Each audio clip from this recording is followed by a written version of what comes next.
ମାନେ ଯିଏ ମାନେ ଏଇଭଳିଆ କେସ୍ ହେଲା ସ୍ତ୍ରୀ କି ବି ମାରିଦବ, ତା ମାନେ ଶାଶୁକୁ ମାରିଦବ, ଶ୍ୱଶୁରକୁ ମାରିଦବ, ତା ଶଳାକୁ ମାରିଦବ, ଜଜ୍କୁ ବି ମାରିଦବ। ଏଇଭଳିଆ 8-10ଟା କେସ୍ ଯଦି ଇଣ୍ଡିଆରେ ହେଇଗଲା, ସେ ଜ୍ୱାଇଁ ମାରିଦେଲା ପୁରା ପରିବାର ଖତମ କରିଦେଲା, ତାହେଲେ ଏଇଭଳିଆ ଫଲ୍ସ ଆଲିଗେସନ ବନ୍ଦ ହେଇଯିବ।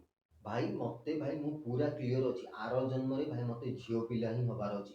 ଝିଅ ପିଲା ହବ, ଦୁନିଆ ପ୍ରକାର ବାହା ନ ହେଇଯିବା ପୂର୍ବରୁ ଦୁନିଆ ପ୍ରକାର କେସ୍ ବେସ୍ କଲ, 15 ବୟଫ୍ରେଣ୍ଡ ରଖିଲ, କିଛି ପ୍ରୋବ୍ଲେମ ନାହିଁ। ଗୋଟେ ଭଲ ଶାନଦାର ଟୋକା ଦେଖି ବାହା ହେଇଯିବ, ଯେ ପଇସା ବାଲା ଟୋକା ହେଇଥିବ କି ଟିକେ ୱେଲ୍ ଟୁ ଡୁ ଫ୍ୟାମିଲିର ହେଇଥିବ, ତାକୁ ବାହା ହେଇଯିବ, ଲାଇଫ୍ ସେଟେଲ।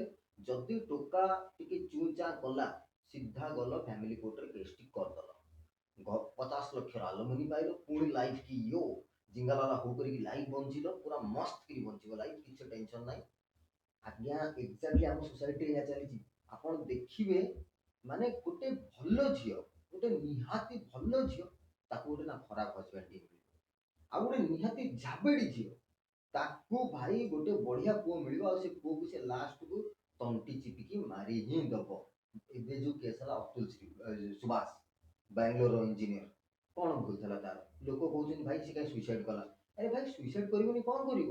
ତାକୁ ଏଇ ଯୋଉ ସିଷ୍ଟମରେ ଜଜ୍ ଯୋଉଠି ପଇସା ମାଗୁଛି, ଯୋଉଠି ମାନେ ସ୍ତ୍ରୀ ତା ପୁରା ଏଣ୍ଟାୟାର ଫ୍ୟାମିଲି ତାକୁ ଟର୍ଚର କରୁଛନ୍ତି, ସେ ସୁଇସାଇଡ୍ ନ କରି କଣ କରିବ?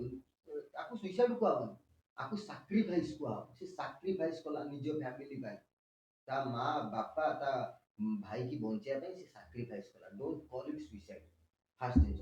ଆଉ ଦ୍ୱିତୀୟ କଥା ହଉଛି କି ଏ ଜିନିଷ ଏମିତି ବନ୍ଦ ହବନି। ଭାଇ କିଏ ଗୋଟେ ମୁଣ୍ଡ ବୁଲା ପଗଲଚୋଦ ଦରକାର ଏସବୁ ଜିନିଷ ପାଇଁ।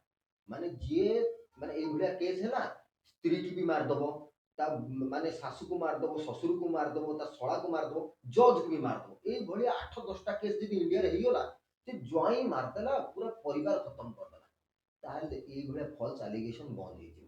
ଆଉ ଗୋଟେ କଥା, ଯାହାକୁ ରିଏଲିରେ ନ୍ୟାୟ ଦରକାର, ଯୋଉ ଝିଅମାନଙ୍କୁ ରିଏଲିରେ ନ୍ୟାୟ ଦରକାର, ସେମାନେ କୋର୍ଟ ପାଖରେ ପହଞ୍ଚି ହିଁ ପାରୁନାହାନ୍ତି।